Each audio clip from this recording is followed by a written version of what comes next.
Welcome to the show. Hi, I'm very happy to be here. What gets me is you're a hugger, and I'm not used to hugging people who are taller than me. I don't know where to place myself in a taller person hug. It is kind of awkward because you get the arm sandwich moment. Yeah, but because I'm used to like tall hug, I know how to hug down, and then like you're the first person I've hugged who's taller than me, and I don't know how to engage in that hug at all. Yeah, I did have a growth spurt 20 minutes ago, to be fair. Okay, It's artificial. Welcome to the show, and congratulations on your book, Sissy, A Coming of Gender Story. Let's first talk about the title. I mean, Sissy would seem like the title that everybody would want to stay away from because that's a derogatory term many people have used to describe people who are queer, gender non-conforming, etc., etc. And yet in the book you talk about how, through self-love, you've learned to own these titles as badges of pride. What does that mean? Yeah, well, it's funny because in some ways, sissy was the first word that I had to even name my difference. You know, I didn't know the word transgender when I was a kid. I didn't even know the word gay as early as I knew that sissies, people who were gender different, was a thing. And so the whole point of this book for me is to kind of excavate the story of my gender and really not take any part of it for granted. And so the naming it Sissy is about reclaiming my childhood for myself, you know what I mean? And learning to kind of like snatch back the power from people who tried to be like, oh, you shouldn't be like that. And you can just kind of be like, well, I mean, if you think you're gonna like tease me with that name, like it's the title of my damn book now, so sorry. Like, oops. One thing I really enjoyed about this book was the way you tackled conversations in and around being trans, being gay, being gender non-conforming. Because we cannot deny that in society, it is a difficult topic to broach because a lot of the time we don't even know where to begin, right? Everyone's afraid of stepping on a landmine somewhere. And then for some people, it just makes them uncomfortable because they've been taught certain things growing up. Why did you feel like humor needs to be part of the conversation? Why do you say that people shouldn't take it as seriously, like they should respect it, but they should be able to laugh and joke about gender? That seems like a controversial thing to say. Right, well, in the process of writing this book, and also in the process of promoting it, I feel like I've learned a new identity for myself, which I didn't realize was so necessary, but I'm gender chill, y'all. You know what I mean?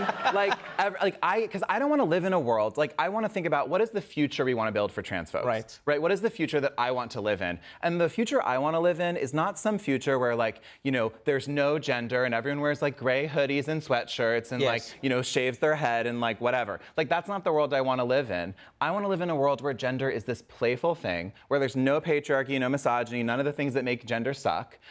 And only the things that make gender great. Right. I want it to feel like a dress-up bin, you know? And like some kids, you know, don't even play dress up, but like watch out, like they go, you know, color.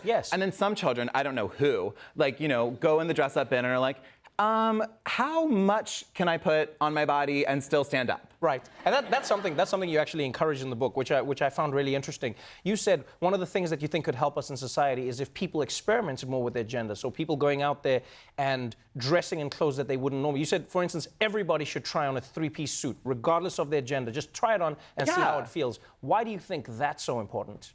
Well, one of the myths, I think, of the way that the trans movement has done our messaging is the idea that, like, oh, cis people have a stable gender. You know, like people who aren't transgender have a gender that's simple. And I'm like, girl, no one has a simple gender. That's a silly idea.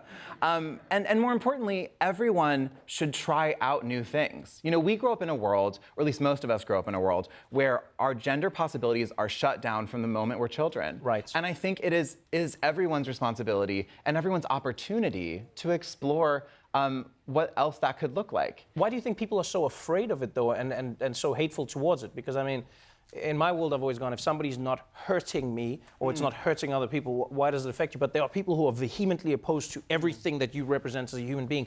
Have you ever engaged with somebody like that, and have you ever figured out why people are so against it?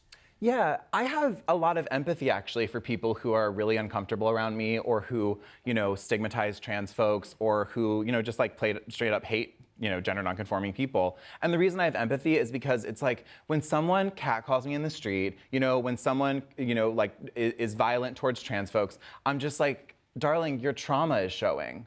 You know, like the only reason that you would lash out against a trans person is because you've been traumatized on the basis of your gender too. You know, that like something about your gender went wrong, or someone told you that you couldn't cry when you were a child, or someone told you that this is how you had to be. And you see someone like moi with such freedom, and you don't know how to handle it. To that effect, I brought you a little present. You brought me a present? Yes. So I introduced a term. You brought me a little bag. I love bags. Yes, a little baggie. I A little got a gift bag. I She love always leaves the bags. party giving people gift bags. So back in the when we checked in the dressing room, Yes. I taught you a term. Yes. The term is gender. All right. Which I I've think- never heard of that before. Yeah, and it's not what it sounds like. It's like playing with your gender and having a damn good time.